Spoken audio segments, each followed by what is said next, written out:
সবাইকে স্বাগত। ট্রাফিক সিগন্যালের দায়িত্ব পালন করছে শিক্ষার্থীরা, পাশাপাশি অনেক লোক এগিয়ে এসেছে। আমরা দেখছি বিভিন্ন চট্টগ্রামের সড়কে বিভিন্ন জায়গায় অবস্থান নিয়েছে শিক্ষার্থীরা। তারা বিভিন্ন বয়সের শিক্ষার্থীরা, তারা রাত দিন পরিশ্রম করে তারা ট্রাফিক পালন করছে এবং রাস্তার নিয়ম শৃঙ্খলা বিষয়ে তারা যথেষ্ট পরিমাণ কাজ করে যাচ্ছে।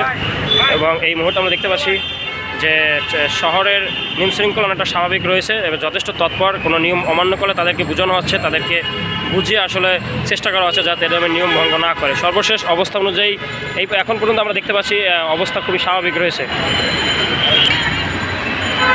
আচ্ছা ভাই, এখানে এই যে ট্রাফিকের শিক্ষার্থীরা দায়িত্ব পালন করছে, এতে আপনাদের কেমন মনে হয়? অন্যান্য সময় যে ট্রাফিকের দায়িত্ব পালন করছে পুলিশরা, তাদের থেকে কি ওনাদের দায়িত্ব কেমন মনে হয় আপনার কাছে?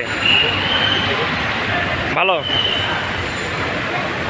তো শুনতে পাচ্ছেন যে আসলে শিক্ষার্থীদের যেভাবে তারা আসলে দায়িত্ব পালন করছে, তারা সেটা কিন্তু অনেকের ভালো লাগছে এবং ভালো লাগার বিষয়।